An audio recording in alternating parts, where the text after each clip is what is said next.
All right, guys, so chapter 3 is all in relations and functions. So a relation is a set of ordered pairs, okay? We know, I spin around. A relation is a set of ordered pairs. We know ordered pairs, right, can be written as a coordinate x comma y. All right, so a function is each input has exactly one output and only one output.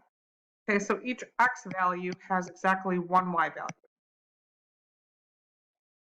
A domain refers to all the inputs, in other words, all my x values, and my range refers to all the outputs, or all my y values. All right, so continuous and discrete, we're going to skip over that. But next couple things we're going to talk about is set builder notation and interval notation. We've already gone over interval notation, but you are going to see set builder notation a little bit this year. So whenever you see this bracket, we say such that.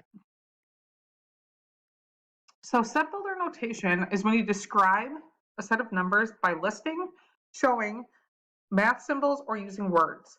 So example, P such that P is the number of all people with black hair. X such that X is less than 2. W such that W is all whole numbers. Okay? Interval notation, on the other hand, is my favorite. It's when you describe a set of numbers by showing the range of numbers with the lowest value from the left to the highest value on the right.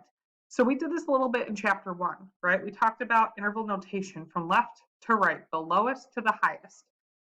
So whenever you use the parentheses, that means that that number is not included in the set, but gets super close to that number. So examples we used in chapter 1 were with the symbols greater than and less than. Bracket, okay, means that number is included in the set. So we use greater than or less than or equal to for that. All right, some examples. Parentheses 1 comma 9 bracket means that 1 to 9, not including 1, but including 9.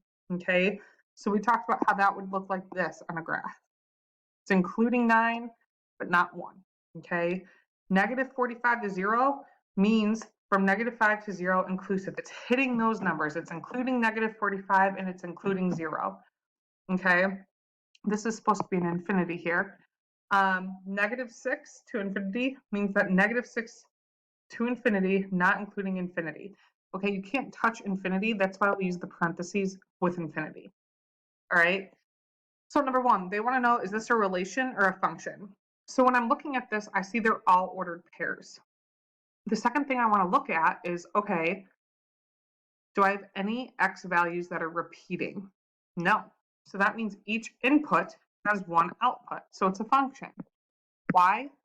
Each input, or each x, has only one y value. All right. So if I were to make a table of all these points, my x and my y's, I have 4, 1, 5, 2, -6, 3, -10, -1, 3, 1, and -4, 12. Okay. Domain refers to all the x values. Okay. So for set builder notation, I'm going to do this nice little squiggle and write x such that x is equal to, well, lowest to highest. -10, -6, -4, 3, 4, and 5. Okay, for interval notation, well, we don't have an interval notation for this one. And the reason why is because there's no real patterns we see with these specific ordered pairs. If I were to graph them, 4, 1, 5, 2, -6, 3, -10, -1, 3, 1, -4, 12, right? These are just a bunch of ordered pairs. There's no real order to them. There's not a graph that's associated with them. So we can't have interval notation. Range refers to all the y's, or my outputs. So set builder notation, again, little bracket, that was a really bad example. Okay, there we go. Y such that y is equal to lowest y value to the highest. So my lowest y value looks like it's -1, then 1, 2, 3, and 12. All right, again, interval, we don't have it for this one. It's not telling a story, it's not telling a graph, it's a bunch of ordered pairs. So E and F, we don't hit that in algebra, skip over it.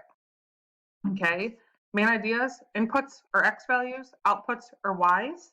In order for something to be a function, it has to have only one x for every y. Okay, down here are my ordered pairs. First thing I'm looking for is to see if any of my x values are repeating. No, they're not, so it's got to be a function. Okay, the second thing, usually if they give you a table like this, it usually infers that there's some kind of pattern on the graph or something important to see on the graph. So let's take a look.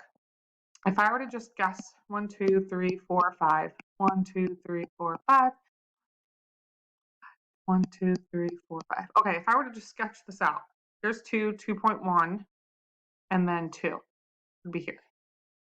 5 and 12 would be way up here. -8, -5.6, 10, -7, somewhere down here, 4, 6.4, then -6, 8. So this graph is something like this. All right. So my domain from left to right. Remember, my domain is dealing with the x values. So set builder, this one's going to be a little bit different.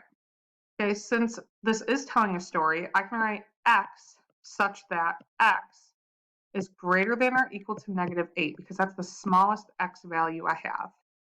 All right, and x such that x has to be less than or equal to 10, the biggest number I have in there, the biggest value, with the bracket. Interval is from left to right. So the smallest this can be, it can hit at -8.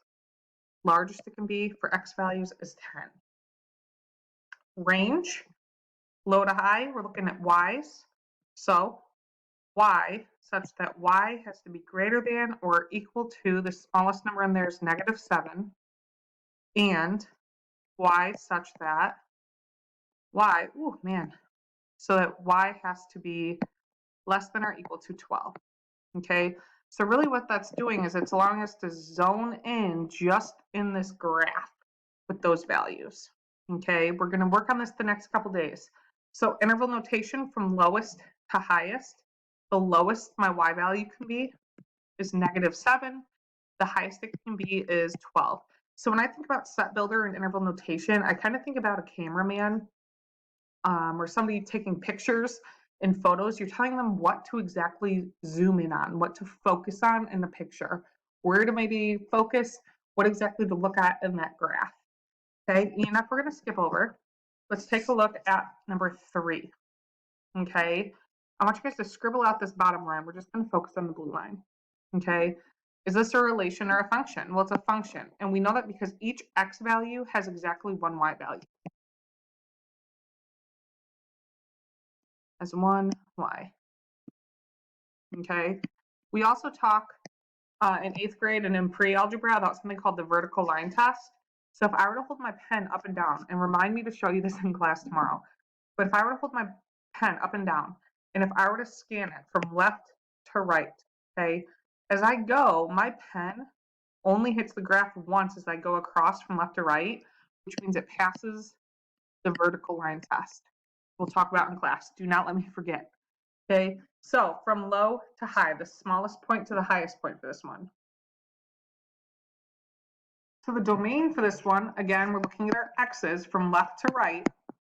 For set builder, we're going to have x such that x has to be greater than or equal to 0. Okay, and x such that x has to be less than or equal to, let's see, from left to right. So I'm going to say somewhere in here, right? 3.5-ish, has to be less than or equal to 3.5.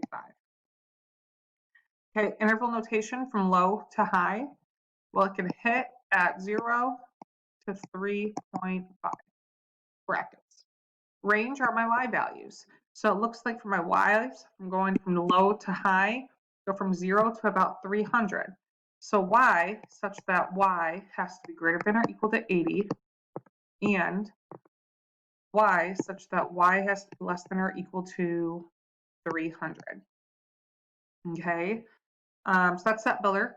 Interval is from low to high, 80 to 300 brackets. So we're going to scribble out E and F. All right, so for 4 and 5, I'm going to have you do those on your own. All right. Remember, you can skip E and F because we skipped them up above. So 4 and 5, I'm going to have you guys do on your own. Actually, just 4. So I'm going to have you guys do number 4, and then I will do 5 tomorrow in class. All right. So do number 4 for homework, and then go ahead on to the next activity.